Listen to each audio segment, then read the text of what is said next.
La expresión "nuevo orden mundial" se ha usado para referirse a un nuevo periodo de la historia, pretendiendo de este modo que hay pruebas de cambio dramáticos en las ideologías políticas y en el equilibrio de poderes.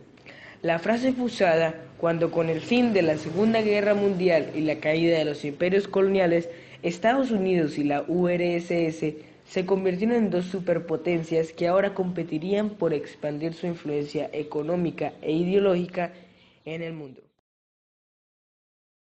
La Conferencia de Yalta fue la reunión que mantuvieron tras la Segunda Guerra Mundial, del 4 al 11 de febrero de 1945, Joseph Stalin, Winston Churchill y Franklin D. Roosevelt, como jefes de gobierno de la URSS, del Reino Unido y de Estados Unidos respectivamente.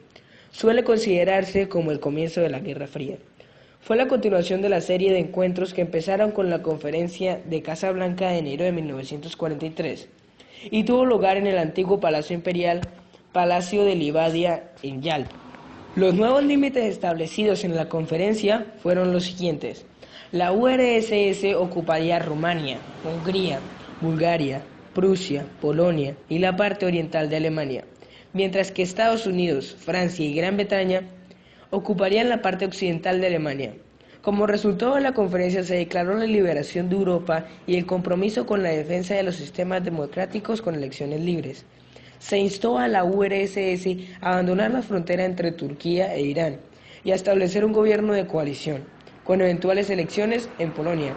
Roosevelt murió el 12 de abril de 1945 mientras sus tropas ocupaban las ciudades alemanas y se encontraban con el Ejército Rojo a pocos kilómetros de Berlín. En su reemplazo, asumió el vicepresidente Harry S. La creación de la ONU.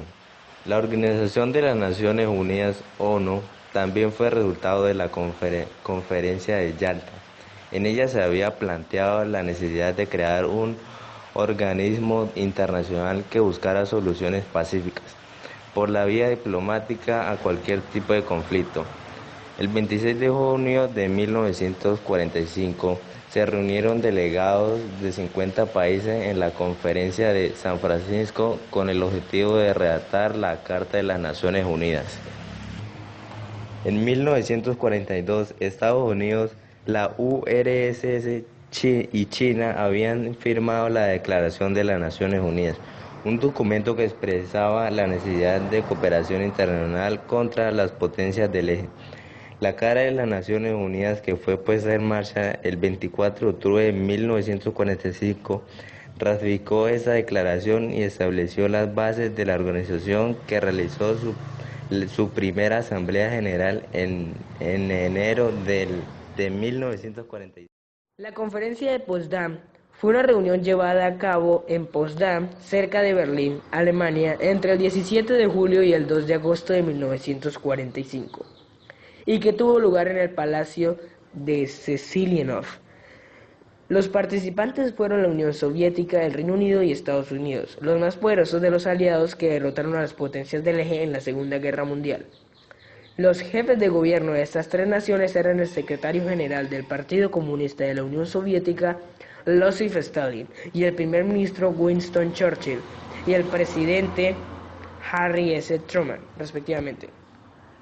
Stalin, Churchill y Truman habían acordado decidir cómo administrarían Alemania, que se había rendido incondicionalmente 9 semanas antes, el 8 de mayo.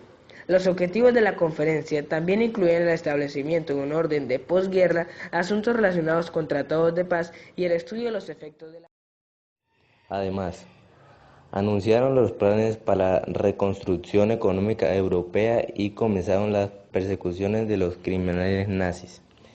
Las potencias aliadas fijaron en $20.000 millones el montón de reparaciones, de los cuales la mitad sería asumida por la URSS.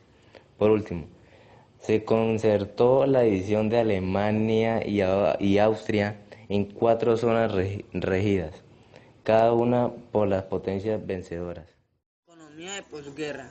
Después de la guerra, la principal preocupación de las potencias aliadas fue evitar una nueva crisis económica mundial como la de 1929. El territorio y la economía europea habían quedado devastados debido a la ocupación de las ciudades, a los bombardeos realizados sobre centros industriales y líneas férreas. Además, en el Pacífico, Estados Unidos habían atacado varios puertos